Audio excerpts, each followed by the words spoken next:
Кој ќе биде новиот градоначалник на општина Струмица?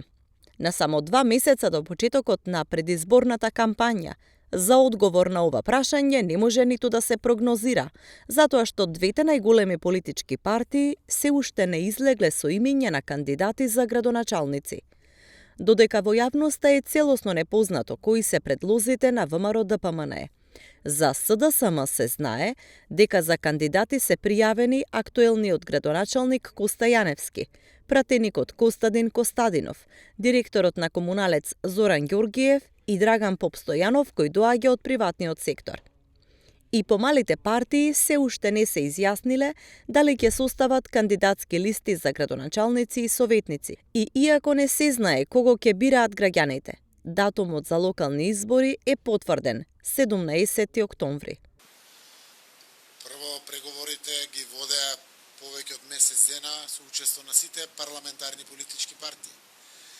Се договори токму денот за датумот за изборите, се договорија модалитетите за отворени или затворени листи, се договорија сите препораки на ОПСИ и ОДИХР, меѓу кои препораката за унифицирање на прагот на неопходни подписи за поднесување на листи.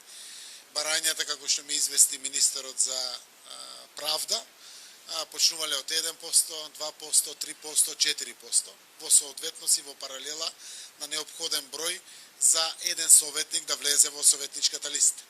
И утврден праг на предлог од работната група до собранието 2%. 2% значи 10.000 избирачи, 200 подписи треба да се обрат. 100.000 избирачи, 2.000 подписи. Во една општина каде што има 10.000 избирачи, некаде околу 300 или 400 гласа треба за советник да биде избран. И од тука направиле одмерување колку е тоа соодветно за поднесување на подписи. ВМРО-ДПМНЕ ги таи кандидатите за градоначалници и за општините во југоистокот. СДСМ пак во најголемиот дел од општините ќе настапи со актуелните градоначалници за Валандово, Дојран, Богданци, Василево, Босилово и Конче.